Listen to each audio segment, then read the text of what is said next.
Good Tuesday morning. With everything going on in sports, you don't want to always go with the negative, scandalous story, but there are two major negative, scandalous stories going on in pro sports, one being Shohei Ohtani, and now another one that, if Shohei Ohtani is telling the truth, is a much bigger deal for the NBA and for pro sports overall, as you've got Jontay Porter of the Toronto Raptors being investigated by the NBA because in 2 games there was irregular betting on his player props, meaning his total points, rebounds, over-unders on three-pointers.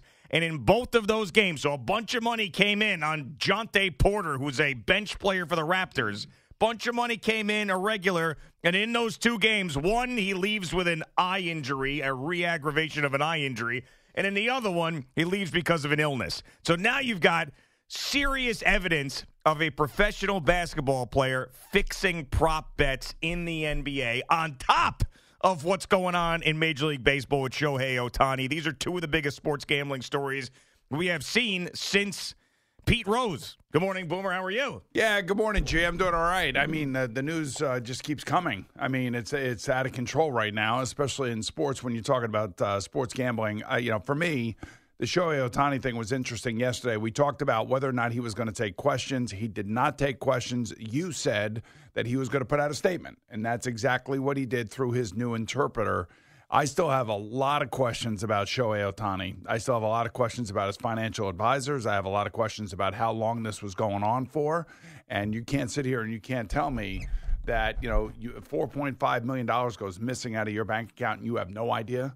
I'm sorry. That just does not add up. And since he did not take questions, we did not get answers to any of that. And remember that California is a state where it is illegal to bet on sports gambling. There's 38 states and the District of Columbia that do allow sports gambling, and they were dealing with an illegal bookmaker. So there's all sorts of, potential crimes here and situations here. And I know Shohei yesterday came across as a guy that felt like he was duped by somebody who had access to his account, which is really bizarre to me. But, we touched on it. We had it happen here back in 2017, and it happened fast. It happened really fast to Craig, and it was unbelievable living through it, watching it, seeing it. And I know Craig does, his show every Saturday morning on this radio station talking about the pitfalls of gambling. And I appreciate that from his perspective because he's lived through it, practically ruined his life over it. And you now have Shohei Ohtani who feels like, he has basically been stabbed in the back by his interpreter and really good friend. If you believe everything you heard yesterday, and I'm sorry, I'm just too cynical, and I'm a New Yorker. And New Yorkers and people in this area, we've seen worse, and you and I both feel like, we're not getting the whole story here. Oh, of course not. Now, first of all, and Al opened the warm-up show with a question that I thought was a good question of why do we not believe anybody these days, and why do we not believe Shohei Ohtani? And the reasons that you pointed out of all the facts that are going on and things that don't add up is one reason. The other reason is how many of these baseball players have sat behind a microphone and said that they were innocent when they never were. Pete Rose, Barry Bonds, Mark McGwire, Rafael Palmeiro, Alex Rodriguez, a couple studios down the hall. Like, I know that Shohei Ohtani has nothing to do with those guys, but as a baseball viewing public, we don't believe anybody involved in a scandal that's telling us that they didn't do something wrong. Yeah, but it's not just that. I mean, we are besieged by that in the political arena every single day as well. Yeah. So we all become more and more cynical, and with the advent of social media and the amount of people that are interacting back and forth and attacking each other, and society is in a spot where I don't think you could believe anything that anybody says. It's unfortunate unless that we're you see here. it with your own 2 eyes. Yeah, but then you may see something, I may see the same thing, but we may interpret it differently. Yeah. I mean this thing with Shohei Ohtani could yes. I wanted to believe him like 90 to 95%. I wanted to believe, but there's so many other questions that I want answered. And I think that Major League Baseball has got to do the investigation and get those answers. And I want to know, like, who who did they exactly call in terms of the authorities to investigate Ippei Muzahara? Like who did they call the cops? Did they call the district attorney? Like who did they call? And is he under investigation? Yeah, how did this for start? Really? Theft. Right. Is this really theft? I mean, if he hasn't, if he stole $4.5 million, he should be arrested. Yeah, no, I know, and he's not arrested, right? I mean, he's just so. I mean, this is a claim right now from Shohei Ohtani, but this is the reason why if Shohei Ohtani is not telling the truth, that it is going to be found out that he is lying very quickly. And that's just one reason that you brought up. Because if there is no proof that the translator, Mizuhara, ended up stealing that money and he is not in jail, then all of a sudden the questions come back to Shohei Ohtani. Wait a second. You said this guy stole $4.5 million from you, but yet there's not enough evidence when there should be a paper trail because there's a wire transfer that this man stole from you, and he's just walking the streets as a guy who had a couple issues with gambling. I mean, so why is that? So like this, he better be right.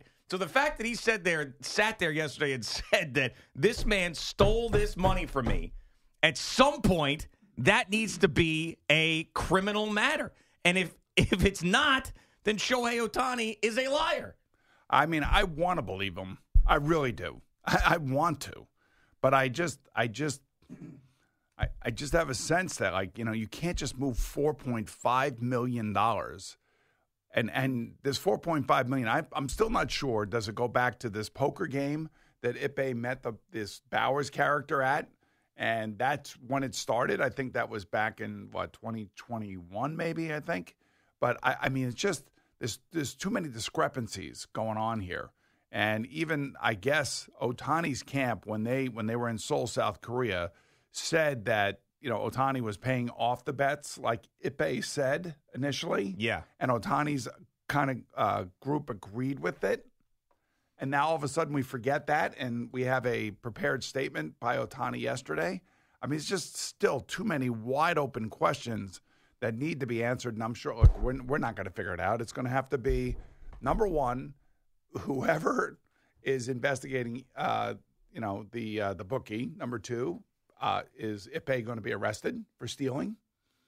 Is he? Yeah, he would have to be. And if he is, then obviously all the forensic evidence when it comes to cell phones and laptops and bank accounts and moving money in terms of large sums like this. Come on, you cannot sit here and tell me that Shohei Ohtani did not know that $4.5 million was moved. And we have a little fun with Eddie and Al being a part of Shorehaven Wealth Partners. But if Al or Eddie wanted to move, let's say $50,000, they would ask you, they would talk to you. You would tell them what you're doing. Am I right? Yes, sir. I don't think that Shohei Ohtani gave Mizuhara a credit card at some point, but that credit card didn't have an unlimited debit card value on it. Yeah, this was a wire transfer. I mean, a couple of wire transfers. Yeah, I mean, so the credit card thing doesn't really fly either. I mean, they're going to have to prove that he stole the money. And in this day and age, with everything being digital and everything having traces that you can find out any information you want, they're going to have to prove it. Now, here's the other thing. Yeah. They, again, reiterated, and he reiterated yesterday, Ohtani did through his interpreter in a statement, that he never bet on baseball. So, I kind of want to believe that part of it, that nobody bet on baseball. So that means if he didn't bet on baseball, the worst that could happen to him from a baseball perspective would be a hefty fine, and I doubt that they would suspend him. Because Jared Cosart went through this back in 2015, but back in 2015, FanDuel and DraftKings and online betting and sports gaming wasn't legal yet. That didn't come until later. So I don't know if that puts these players under a different set of circumstances than Jared Cosart back in 2015, but he was hit with a suspension. I mean, a fine, excuse me. So I would think that as long as baseball, I feel like if baseball is not involved in terms of the gambling, the worst that's going to happen to Shohei Ohtani is going to be some sort of fine. They're not going to suspend him. But if there's more to this story that we don't know, and baseball does somehow get their fingers on gambling in and around baseball with Shohei Ohtani's money, with Shohei Ohtani's understanding that that's what it was being used for, then we're looking at suspension time. Yeah, I want to know why that story changed, because that to me sounds like a very plausible and reasonable and acceptable response in the beginning where Shohei Ohtani covered my bets. Okay. I'd be like, all right. So he bailed out a friend who was in trouble.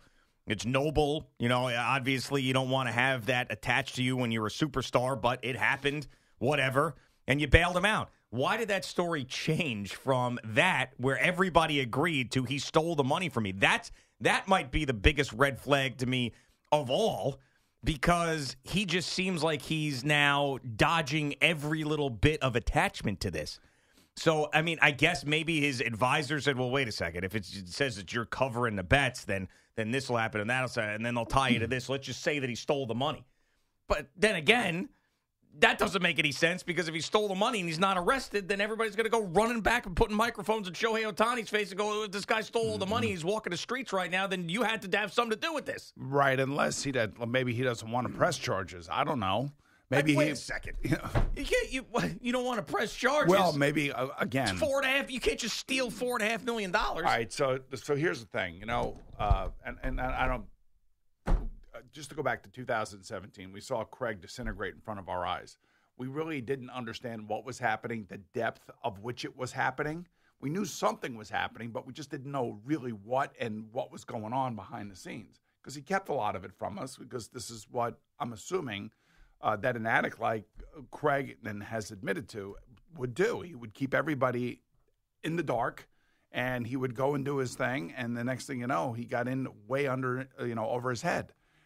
I mean, that's why I think it is plausible that, to me anyway, given what we went through here and what Craig has gone through and what Craig has continued to talk about, that yes, in fact, Ippei Musahara could have a really bad gambling addiction, and maybe, just maybe, it didn't start to come to fruition until the last 3 or 4 months. I don't know. I don't know the timeline of when all this started.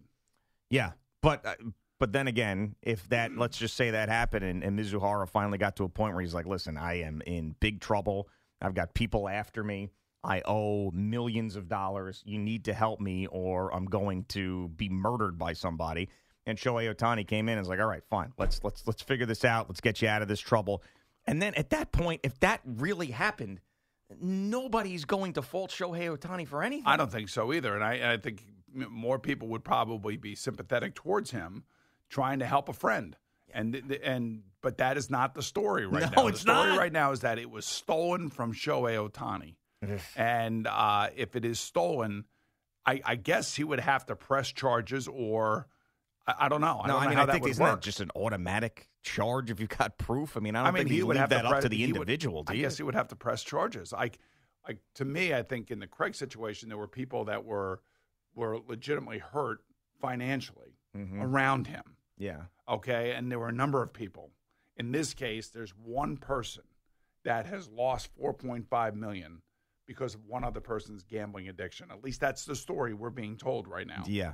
And if that one person who was the victim of this theft does not press charges because it's his best friend and he feels bad and he knows he has a gambling addiction and that he ruined his own life, maybe there will not be charges. I guess what I'm confused about is, so you're telling me that if you steal a massive amount of money from somebody, but somehow that they're sympathetic about it, you can get away with it? It's just not like you can make that decision as the person that got the money stolen from you? I guess if he doesn't press charges, I don't know. And again, California laws are a little bit different, and California is one of the states that it is illegal to bet on sports. So there's a lot of legal issues that are going on here that we probably can't even comprehend. Right. So that's just something that I just need to be enlightened on. Now, I understand if this happened maybe privately between a couple of people and you didn't want to press charges. I mean, this is the biggest story in sports right now. So it's not like Mizuhara can hide from this. This isn't like two guys that were friends for a long time, and this guy stole $20,000, and he's like, you know what, just let him go. He's got a big problem. I'm not going to press charge. I'm not going to bring this to light. Everybody knows about this. When you think about, let's just talk about three different levels of addiction. Let's talk about gambling addiction, alcohol addiction, and, say, drug addiction, and how people completely fall apart and families fall apart and people die because of different addictions or for different reasons. And you think about how many victims there are out there of these particular three vices, you would think that, there is going to be some sympathy from the people closest to that person when they first admit it and they're first going through it. Now, if this thing continues, that's when all of a sudden, to me, it becomes frustrating. People want to disassociate themselves with people. And I'm sure that's exactly what's going on with Mizuhara right now. Maybe people didn't know he had a bad gambling addiction. And now he finally has come to, the forefront because of the amount of money that has been shipped over to this bookie. And you have a sympathetic friend that is trying to help him, like you've said. Yeah, of course. But he's going Maybe it's as simple as that. I don't know. He's going for even more sympathy with, I had no idea about any of this, and he stole the money. That's where he's going for. I had nothing to do with this. How does he? Let me ask you a question. Mm-hmm. You have friends in your life. I have friends in my life. Yes. Does anybody have access to your accounts? Only my wife. That is it. That's it. She's the only one who's got any sort of access. None of your friends have Absolutely access to any of your money. But the other thing apart, like if you are, like how did Mizuhara, with that amount of money, transfer it with just like did he pretend he was Shohei Ohtani on the phone? Can you do that? Can you get like... You would have to know the routing numbers. You'd have to know the bank account. You'd have to know that you'd have to see the balance in the account. Could he steal that somehow? You'd have to see the account balance. I mean, you'd have to be able to get access to the entire thing. I mean, maybe he did. I mean, I don't believe that he did, but maybe he wasn't transferring through Zelle or Venmo. I can tell you that. This was a wire transfer from a bank who had Shohei Ohtani's money in there. And the only way that could happen is if Shohei Ohtani did it, or somehow, some way, Mizuhara somehow got the routing number, the account number, and was able to do it without Shohei Ohtani knowing about it. Maybe just... He can't be that stupid, can he? Is it stupid or is it aloof? Because a guy like that who has hundreds of millions of dollars, he's a superstar, he's focused on baseball, we don't know a lot about him, now has this friend that he's close with that he's known for a very long time. He might be like, hey, handle my finances, I don't know, this, that, whatever, send money to this person, send money to that person, like a personal assistant. And you're right. There you go. That's the key right there. I could see that relationship. I could definitely see that because he's more than just an interpreter for the Dodgers. He became really good friends and became almost like a personal assistant for Shohei Ohtani. What you just said right there, I could see that. I could see you saying to your personal assistant, hey, send this one this, send this one that, send this one this, and you have a credit card that's associated with an account, and somehow a devious, smart person can figure out how to get into the account itself. I mean, I could see that. You could also take a look at a checkbook and get a checking account number, and the routing number is the same for every bank. It's not that hard, right? Believe me, they don't have checkbooks. That's why they're wiring money. But I know. But my point is that it's not that hard to find out some of these numbers. If he had his passwords and his accounts and he was able to go online and look through apps or online banking, things of that nature, it's not that far-fetched from the scenario that you just painted out that, okay, you're my assistant, go take care of this, go buy me a car, and look, the only reason I know it sounds probably foreign to 99% of our audience out there, but when somebody makes this amount of money, which is so it's just endless. I mean, they live their lives completely different than you or I would or anybody else would. Like, there are just financial advisors all over the place, and there are people doing things for this person. They got assistants upon it. The assistants got assistants. Yeah. This happens in Hollywood all the time. It happens here with, very wealthy mega billionaires. It's, I could definitely see it under that scenario that you posed, where Mizuhara over the years could probably access one of these or two or three or four of these accounts.